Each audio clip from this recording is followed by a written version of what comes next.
नमस्कार, ppm time Bihar देख रहे हैं आप। मैं हूं शिवांगी आपके साथ। बिहार की राजनीति में हाल ही में कांग्रेस नेता कन्हैया कुमार की बढ़ती सक्रियता ने एक नई बहस को जन्म दे दिया है। उनकी पलायन रोको नौकरी दो यात्रा को लेकर न केवल कांग्रेस बल्कि विपक्षी महागठबंधन और सत्ताधारी भाजपा के खेमे में भी हलचल मची हुई।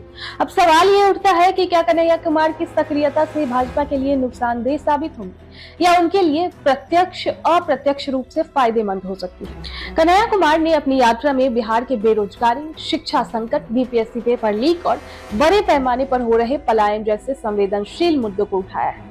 ये वे मुद्दे हैं जो बिहार की राजनीति में हमेशा हावी रहते हैं, लेकिन सत्ता पक्ष अक्सर इन्हें नजरअंदाज कर देता है। युवा वर्ग खासकर इस यात्रा से प्रभावित दिख रहा है। बड़ी संख्या में लोग उनके भाषणों को सुनते आ रहे हैं, जिससे संकेत मिल रहा है कि उनकी बातों को गंभीरता से लिया जा रहा है। भाजपा के लिए कन्हैया कुमार की यात्रा दोहरी चुनौती पेश कर सकती है। एक ओर कांग्रेस का मजबूत होना भाजपा के खिलाफ विपक्षी एकता को मजबूत कर सकता है, जिसके आगामी लोकसभा और विधानसभा चुनाव में भाजपा को झटका लग सकता है।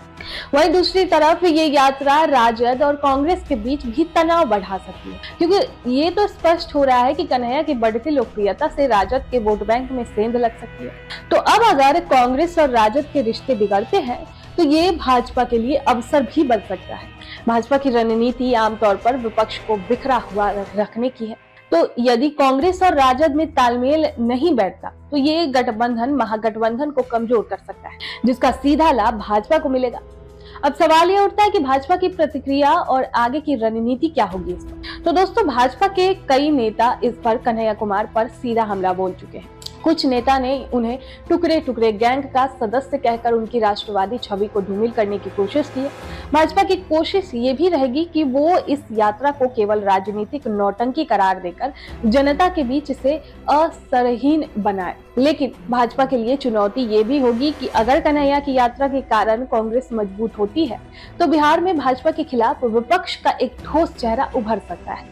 ये भाजपा के लिए एक नई चुनौती खड़ी कर सकता है, खासकर जब राज्य में बेरोजगारी और शिक्षा से जुड़े मुद्दे बड़े पैमाने पर जनता के बीच असंतोष फैला रहे हैं। कन्हैया कुमार की यात्रा ने बिहार की राजनीति में एक नया समीकरण खड़ा कर दिया है। भाजपा के लिए ये सीधे चुनौती कम और अप्रत्यक्ष खतरा ज्यादा है। अगर कांग्रेस और राजद के बीच मनमुटाव बढ़ता है तो भाजपा इसका लाभ उठा सकती है, लेकिन अगर कन्हैया की लोकप्रियता कांग्रेस को मजबूत कर देती है और विपक्षी एकता को बढ़ावा मिलता है तो ये भाजपा के लिए मुश्किलें खड़ी कर सकता है। अगले कुछ महीनों में इस यात्रा का राजनीतिक असर और चुनावी समीकरणों पर इसका प्रभाव स्पष्ट हो जाएगा। फिलहाल जो है बिहार की राजनीति में ये यात्रा एक नई हलचल का संकेत दे रही है, जिसका परिणाम चुनावी गणित को प्रभावित कर सकता है। उससे पहले आपकी इस पर क्या राय है? कन्हैया कुमार की यात्रा को लेकर ये कितना बीजेपी के लिए नुकसानदायक है या फायदेमंद? आप हमें कमेंट बॉक्स में जरूर बताएं।